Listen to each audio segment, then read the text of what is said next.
ನಮಸ್ಕಾರ. First tube ನ ಮತ್ತೊಂದು ವಿಡಿಯೋಗೆ ಸ್ವಾಗತ.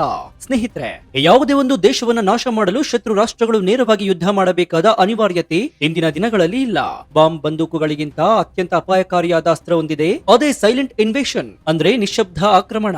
ಹೌದು, ನಾವು ಇವತ್ತು ಮಾತನಾಡ್ತಾ ಇರುವುದು ನಮ್ಮ ದೇಶದೊಳಗೆ ನುಸುಳಿ ನಮ್ಮದೇ ಸಂಪನ್ಮೂಲಗಳನ್ನ ಬಳಸಿಕೊಂಡು ನಮ್ಮದೇ ದೇಶದ ಜನಸಂಖ್ಯೆಯ ಸಮತೋಲನವನ್ನ ಬುಡಮೇಲು ಮಾಡ್ತಾ ಇರುವ ಅಕ್ರಮ ವಲಸಿಗರ ಬಗ್ಗೆ.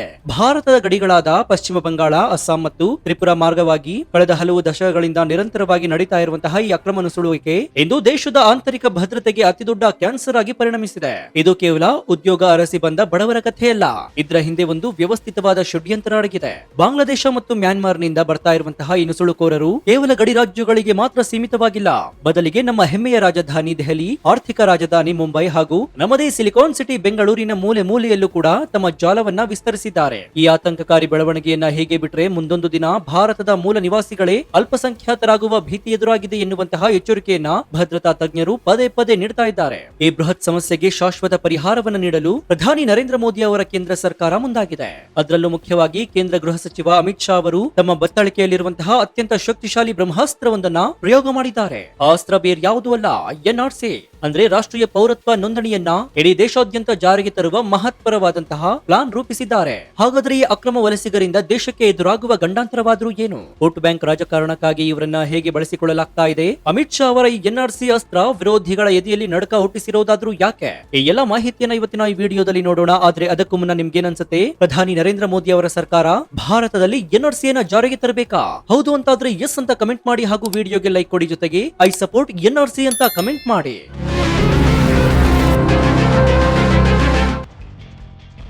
ಸ್ವಾತಂತ್ರ್ಯ ಬಂದಾಗಿನಿಂದಲೂ ಭಾರತದ ಗಡಿಗಳು, ಅದರಲ್ಲೂ ಮುಖ್ಯವಾಗಿ ಪೂರ್ವ ಭಾಗದ ಗಡಿಗಳು ಅತ್ಯಂತ ಸೂಕ್ಷ್ಮವಾಗಿವೆ. 1981ರ ಬಾಂಗ್ಲಾದೇಶ ವಿಮೋಚನಾ ಯುದ್ಧದ ಸಮಯದಲ್ಲಿ ಲಕ್ಷಾಂತರ ನಿರಾಶ್ರಿತರು ಭಾರತಕ್ಕೆ ಕಾಲಿಟ್ಟರು. ಆ ಸಮಯದಲ್ಲಿ ಮಾನವೀಯತೆಯ ದೃಷ್ಟಿಯಿಂದ ಭಾರತ ಅವರಿಗೆ ಆಶ್ರಯವನ್ನ ನೀಡಿದ್ದು ನಿಜ.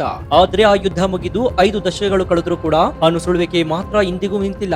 ರಾತ್ರೋರಾತ್ರಿ ಗಡಿ ದಾಟಿ ಬರುವಂತಹ ಅಕ್ರಮ ವಲಸಿಗರು ಸ್ಥಳೀಯ ದಲ್ಲಾಳಿಗಳ ಸಹಾಯದಿಂದ ಕೇವಲ ಕೆಲವು ದಿನಗಳಲ್ಲಿ ನಕಲಿ ಆಧಾರ್ ಕಾರ್ಡ್, ರೇಷನ್ ಕಾರ್ಡ್ ಮತ್ತು ವೋಟರ್ ಐಡಿಗಳನ್ನ ಮಾಡಿಸ್ಕೊಳ್ತಾ ಇದ್ದಾರೆ. ಇದು ಹೇಗೆ ಸಾಧ್ಯ ಅಂತ ನೀವು ಯೋಚನೆ ಮಾಡಬಹುದು.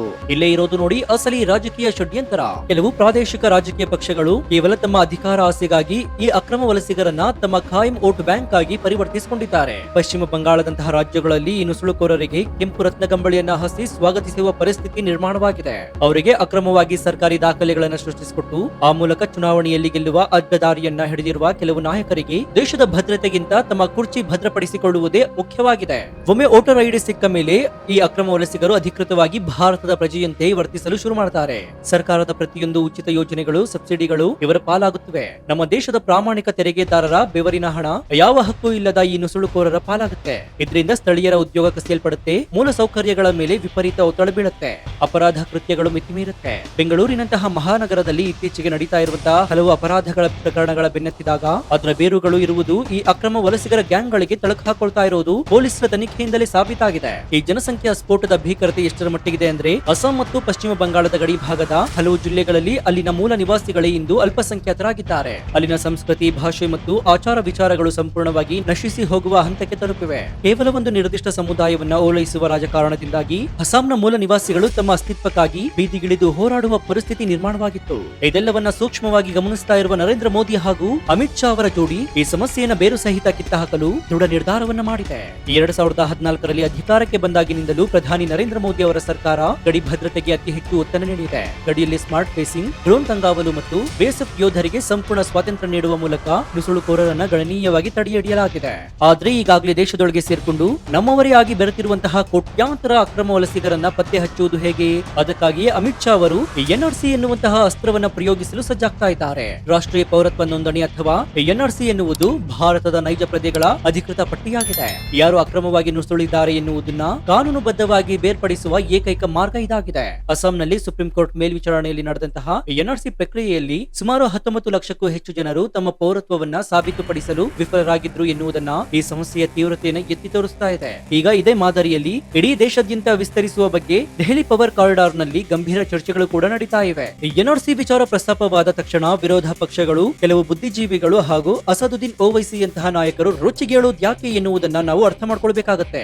ಇವರು ಇದನ್ನ ಒಂದು ನಿರ್ದಿಷ್ಟ ಧರ್ಮದ ವಿರುದ್ಧದ ಅಸ್ತ್ರ ಎಂದು ಬಿಂಬಿಸಲು ಪ್ರಯತ್ನಿಸ್ತಾ ಇದ್ದಾರೆ. ದೇಶದ ಮುಸ್ಲಿಮರನ್ನ ಹೊರಹಾಕಲು ಮೋದಿ ಸರ್ಕಾರ ಮಾಡ್ತಾ ಇರುವ ಸಂಚು ಅಂತ ಸುಳ್ಳು ಪ್ರಚಾರ ಮಾಡಿ ಮುಗ್ಧ ಜನರಲ್ಲಿ ಭಯ ಹುಟ್ಟಿಸ್ತಾ ಇದ್ದಾರೆ. ಆದ್ರೆ ವಾಸ್ತವವಾಗಿ ಎನ್ಆರ್ಸಿಗೂ ಭಾರತದ ನೈಜ ಮುಸ್ಲಿಮರಿಗೂ ಯಾವುದೇ ಸಂಬಂಧವಿಲ್ಲ.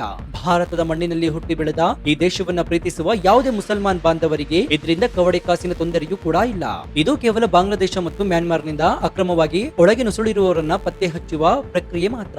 ಆದ್ರೆ ಈ ಸತ್ಯವನ್ನ ಮುಚ್ಚಿಟ್ಟು ಕೇವಲ ವೋಟ್ ಬ್ಯಾಂಕ್ ಆಗಿ ವಿರೋಧ ಪಕ್ಷಗಳು ದೇಶಾದ್ಯಂತ ಬೆಂಕಿ ಹಚ್ಚುವ ಕೆಲಸವನ್ನ ಮಾಡ್ತಾ ಇವೆ. ಶಾಹೀನ್ ಬಾಗ್ ನಂತಹ ಪ್ರತಿಭಟನೆಗಳನ್ನ ಪ್ರಯೋಗಿಸುವ ಮೂಲಕ ದೇಶದ ಆರ್ಥಿಕತೆಯನ್ನ ಸ್ಥಗಿತಗೊಳಿಸುವ ಪ್ರಯತ್ನಗಳು ನಡೀತಾನೆ ಇವೆ ಅಂತ ಕಾಂಗ್ರೆಸ್ಸಿಗರು ಆರೋಪವನ್ನ ಮಾಡ್ತಾ ಇದ್ದಾರೆ. ಆದ್ರೆ ಅಮಿತ್ ಶಾ ಅವರು ಇಂತಹ ಯಾವುದೇ ಬೆದರಿಕೆಗಳಿಗೆ ಜಗ್ಗುವ ನಾಯಕರಲ್ಲ ಎನ್ನುವುದನ್ನ ಕಾಶ್ಮೀರದ 370ನೇ ವಿಧಿ ತಿದ್ದುಪಡಿಯ ಸಮಯದಲ್ಲಿ ಇಡೀ ಜಗತ್ತಿಗೆ ಸಾಬೀತಾಗಿದೆ. ಒಮ್ಮೆ ಇಡೀ ದೇಶಾದ್ಯಂತ ಎನ್ಆರ್ಸಿ ಜಾರಿಯಾದ್ರೆ ನಕಲಿ ದಾಖಲೆಗಳನ್ನ ಇಟ್ಕೊಂಡು ಮೆರಿತಾ ಇರುವಂತಹ ಪ್ರತಿಯೊಬ್ಬ ಅಕ್ರಮ ವಲಸಿಗನ ಬಣ್ಣ ಬಯಲಾಗುತ್ತೆ. ಅವರ ನಕಲಿ ವೋಟರ್ ಐಡಿಗಳು ರದ್ದಾಗುತ್ತವೆ, ಸರ್ಕಾರಿ ಸೌಲಭ್ಯಗಳು ಕಡಿತಗೊಳ್ಳುತ್ತವೆ. ಇದರಿಂದ ದೇಶದ ಸಂಪನ್ಮೂಲಗಳು ಉಳಿಯುವುದಲ್ಲದೆ ನಕಲಿ ವೋಟ್ ಬ್ಯಾಂಕ್ ಮೆಚ್ಚಿಕೊಂಡು ಮೆರಿತಾ ಇದ್ದ ರಾಜಕೀಯ ಪಕ್ಷಗಳ ಅಸ್ತಿತ್ವವೇ ಬುಡಮೇಲಾಗುತ್ತೆ. ಇದೇ ಭಯ ಇಂದು ವಿರೋಧಿಗಳ ನಿದ್ದೆಯನ್ನಗೆಡಿಸಿದೆ. ಯಾವುದೇ ಒಂದು ಸ್ವಾಭಿಮಾನಿ ರಾಷ್ಟ್ರವು ತನ್ನ ಗಡಿಗಳ ರಕ್ಷಣೆ ಮತ್ತು ತನ್ನ ಪ್ರಜೆಗಳ ಹಿತಾಸಕ್ತಿ ಕಾಪಾಡುವ ವಿಚಾರದಲ್ಲಿ ಎಂದಿಗೂ ರಾಜಿ ಮಾಡಿಕೊಳ್ಳುವುದಿಲ್ಲ. ಅಮೆರಿಕ, ಬ್ರಿಟನ್, ಆಸ್ಟ್ರೇಲಿಯಾದಂತಹ ಅಭಿವೃದ್ಧಿ ಹೊಂದಿದಂತಹ ದೇಶಗಳು ವಲಸಿಗರ ವಿಚಾರದಲ್ಲಿ ಅತ್ಯಂತ ಕಠಿಣವಾದ ಕಾನೂನುಗಳನ್ನ ಹೊರತಂದಿದೆ. ಅಕ್ರಮವಾಗಿ ನುಸುಳುವವರನ್ನ ಅವರು ನಿರ್ದಾಕ್ಷಿಣ್ಯವಾಗಿ ಜೈಲಿಗೆ ಹಾಕ್ತಾರೆ ಅಥವಾ ಗಡಿಪಾರು ಮಾಡ್ತಾರೆ. ಆದ್ರೆ ಭಾರತವನ್ನ ಮಾತ್ರ ವಿಶ್ವದ ಧರ್ಮಛತ್ರವನ್ನಾಗಿ ಮಾಡಲು ಕೆಲವು ಪಟ್ಟಭದ್ರ ಹಿತಾಸಕ್ತಿಗಳು ಪ್ರಯತ್ನಿಸ್ತಾ ಇವೆ. ಈ ದೇಶದ ಸಂಪನ್ಮೂಲಗಳ ಮೇಲೆ ಮೊದಲ ಹಕ್ಕು ಇರುವುದು ಬಡವರದ್ದು, ರೈತರದ್ದು, ಪ್ರಾಮಾಣಿಕ ತೆರಿಗೆದಾರರದ್ದೇ ಹೊರತು ಗಡಿ ದಾಟಿ ಬಂದ ಅಕ್ರಮ ನುಸುಳುಕೋರರಿಗಲ್ಲ. ಪ್ರಧಾನಿ ನರೇಂದ್ರ ಮೋದಿ ಅವರ ಸರ್ಕಾರ ಜಾರಿಗೆ ತಂದಿರುವಂತಹ ಸಿಎಎ ಕಾಯ್ದೆಯು ಪಾಕಿಸ್ತಾನ, ಬಾಂಗ್ಲಾದೇಶ ಮತ್ತು ಅಫ್ಘಾನಿಸ್ತಾನದಲ್ಲಿ ಧಾರ್ಮಿಕ ಕಿರುಕುಳ ಅನುಭವಿಸಿ ಬಂದ ಹಿಂದೂ, ಸಿಖ್, ಬೌದ್ಧ, ಜೈನ ಹಾಗೂ ಕ್ರಿಶ್ಚಿಯನ್ ಅಲ್ಪಸಂಖ್ಯಾತರಿಗೆ ಆಶ್ರಯ ನೀಡುತ್ತಾ ಇದೆಯೇ ಹೊರತು ಅಕ್ರಮವಾಗಿ ನುಸುಳಿದವರಿಗಲ್ಲ. ಸಿಎಎ ಮೂಲಕ ಸಂತ್ರಸ್ತರಿಗೆ ಆಶ್ರಯ ನೀಡುವುದು ಹಾಗೂ ಎನ್ಆರ್ಸಿ ಮೂಲಕ ನುಸುಳುಕೋರರನ್ನ ಹೊರಹಾಕುವುದು ಇವೆರಡೂ ಒಂದೇ ನಾಣ್ಯದ ಎರಡು ಮುಖಗಳಿದ್ದಂತೆ. ದೇಶದ ಆಂತರಿಕ ಭದ್ರತೆ, ಜನಸಂಖ್ಯಾ ಸಮತೋಲನ ಹಾಗೂ ಮುಂದಿನ ಪೀಳಿಗೆಯ ಭವಿಷ್ಯವನ್ನ ಕಾಪಾಡಲು ಈ ಕಠಿಣ ಹೆಜ್ಜೆಯನ್ನ ಇಡಲೇಬೇಕಾದ ಅನಿವಾರ್ಯತೆ ಇಂದಿದೆ. ರಾಜಕೀಯ ಲಾಭ ನಷ್ಟವನ್ನ ಬದಿಗಿಟ್ಟು ದೇಶದ ಹಿತ ದೃಷ್ಟಿಯಿಂದ ಪ್ರತಿಯೊಬ್ಬ ಭಾರತೀಯನು ಕೂಡ ಈ ವಿಚಾರದಲ್ಲಿ ಸರ್ಕಾರದ ಬೆಂಬಲಕ್ಕೆ ನಿಲ್ಬೇಕಾದ ಸಮಯವಿದು. ಸ್ನೇಹಿತರೆ, ಇತಿಹಾಸವನ್ನು ಒಮ್ಮೆ ಹಿಂದಿರುಗಿ ನೋಡಿದ್ರೆ ಭಾರತವನ್ನ ಹೊರಗಿನ ಶತ್ರುಗಳಿಗಿಂತ ಒಳಗಿನ ಜಯಚಂದ್ರರೇ ಹೆಚ್ಚು ಕಾಡಿದ್ದಾರೆ ಎನ್ನುವುದು ಸ್ಪಷ್ಟವಾಗುತ್ತೆ. ವೋಟ್ ಬ್ಯಾಂಕ್ ರಾಜಕಾರಣಕ್ಕಾಗಿ ದೇಶದ ಭದ್ರತೆಯನ್ನು ಪಣಕ್ಕಿಡುವ ಇಂತಹ ನೀಚ ರಾಜಕಾರಣಕ್ಕೆ ಅಂತಿಮ ಮಳೆ ಹೊಡೆಯುವ ಕಾಲ ಈಗ ಸನ್ನಿಹಿತವಾಗಿದೆ. ಅಮಿತ್ ಶಾ ರಂತಹ ಉಕ್ಕಿನ ಮನುಷ್ಯ ಗೃಹ ಮಂತ್ರಿಯಾಗಿರುವಾಗ ದೇಶದ ಆಂತರಿಕ ಭದ್ರತೆಯ ವಿಚಾರದಲ್ಲಿ ಯಾವುದೇ ರಾಜ್ಯ ಇಲ್ಲ ಎನ್ನುವುದು ಸ್ಪಷ್ಟ ಸಂದೇಶ ಈಗಾಗಲೇ ರವಾನೆಯಾಗಿದೆ. ಮುಂದಿನ ದಿನಗಳಲ್ಲಿ ಸಂಸತ್ತಿನಲ್ಲಿ ಈ ಎನ್ಆರ್ಸಿ ಮಸೂದೆ ಮಂಡನೆಯಾದಾಗ ವಿರೋಧ ಪಕ್ಷಗಳು ಎಬ್ಬಿಸುವ ಗದ್ದಲ, ಬೇದಿಗಿಳಿದು ಮಾಡುವ ಹೋರಾಟಗಳು, ಅಂತಾರಾಷ್ಟ್ರೀಯ ಮಟ್ಟದಲ್ಲಿ ನಡೆಯುವ ಅಪಪ್ರಚಾರಗಳು ಊಹೆಗೂ ನಿಲುಕದ ಮಟ್ಟದಲ್ಲಿರುತ್ತವೆ. ಆದ್ರೆ ಸತ್ಯ ಮತ್ತು ಧರ್ಮದ ಪರವಾಗಿ ನಿಲ್ಲುವ ನಾಯಕನಿಗೆ ಇವೆಲ್ಲವೂ ಕೇವಲ ಅಡೆತಡೆಗಳೇ ಹೊರತು ತಡೆಗೋಡೆಗಳಲ್ಲ. ಈ ದೇಶದ ಸಾಮಾನ್ಯ ಪ್ರಜೆಯಾಗಿ, ಪ್ರಾಮಾಣಿಕ ತೆರಿಗೆದಾರನಾಗಿ ಈ ವಿಚಾರದಲ್ಲಿ ನಿಮ್ಮ ನಿಲುವು ಏನು ಎನ್ನುವುದು ಅತ್ಯಂತ ಮುಖ್ಯವಾಗುತ್ತೆ. ನಮ್ಮ ದೇಶದಲ್ಲಿ ಅಕ್ರಮವಾಗಿ ನೆಲೆಸಿರುವ ವಲಸಿಗರನ್ನ ಗುರುತಿಸಿ ಹೊರಹಾಕಲು ಇಡೀ ದೇಶಾದ್ಯಂತ ಎನ್ಆರ್ಸಿ ಜಾರಿಯಾಗಬೇಕಾ? ವೋಟ್ ಬ್ಯಾಂಕ್ ರಾಜಕಾರಣಕ್ಕೆ ಬ್ರೇಕ್ ಬೀಳಬೇಕಾ? ನಿಮ್ಮ ಪ್ರಾಮಾಣಿಕ ಅಭಿಪ್ರಾಯವನ್ನ ದಯವಿಟ್ಟು ಕಮೆಂಟ್ ಮಾಡಿ ಹಾಗೂ ವಿಡಿಯೋಗೆ ಲೈಕ್ ಕೊಡಿ. ಜೊತೆಗೆ ನೀವಿನ್ನೂ ನಮ್ಮ ಚಾನೆಲ್ ಅನ್ನು ಸಬ್ಸ್ಕ್ರೈಬ್ ಮಾಡ್ಕೊಂಡಿಲ್ಲ ಅಂದ್ರೆ ಈ ಕೂಡಲೇ ಸಬ್ಸ್ಕ್ರೈಬ್ ಮಾಡಿಕೊಂಡು ಪಕ್ಕದಲ್ಲಿರುವಂತಹ ಬೆಲ್ ಐಕಾನ್ ಅನ್ನು ಪ್ರೆಸ್ ಮಾಡಿ. ಇದರಿಂದ ನಾವು ಹಾಕುವ ಹೊಸ ವಿಡಿಯೋಗಳ ನೋಟಿಫಿಕೇಶನ್ ಮೊದಲು ನಿಮಗೆ ಸಿಗುತ್ತೆ. ಇನ್ನು ನಮ್ಮ ಚಾನೆಲ್ ನಲ್ಲಿ ಇಂತಹ ಅನೇಕ ಕುತೂಹಲಕಾರಿ ವಿಡಿಯೋಗಳು ಇವೆ, ಅವುಗಳನ್ನು ನೋಡಿ ಪ್ರೋತ್ಸಾಹಿಸಿ. ಇನ್ನು ಈ ವಿಡಿಯೋವನ್ನ ನಿಮ್ಮ ಪ್ರತಿಯೊಂದು ವಾಟ್ಸ್ಆಪ್ ಗ್ರೂಪ್ ಗಳಲ್ಲೂ, ಫೇಸ್ಬುಕ್ ನಲ್ಲೂ ಶೇರ್ ಮಾಡಿ. ಪ್ರತಿಯೊಬ್ಬ ಭಾರತೀಯನು ಕೂಡ ಈ ಸತ್ಯವನ್ನ ತಿಳಿದುಕೊಳ್ಳಲೇಬೇಕು. ಸೊ ಇದಾಗಿತ್ತು ಈ ಕ್ಷಣದ ವಿಶೇಷ. ನೋಡ್ತಾ ಇರಿ ಫಸ್ಟ್ ಟ್ಯೂಬ್ ಕನ್ನಡ. ಧನ್ಯವಾದ.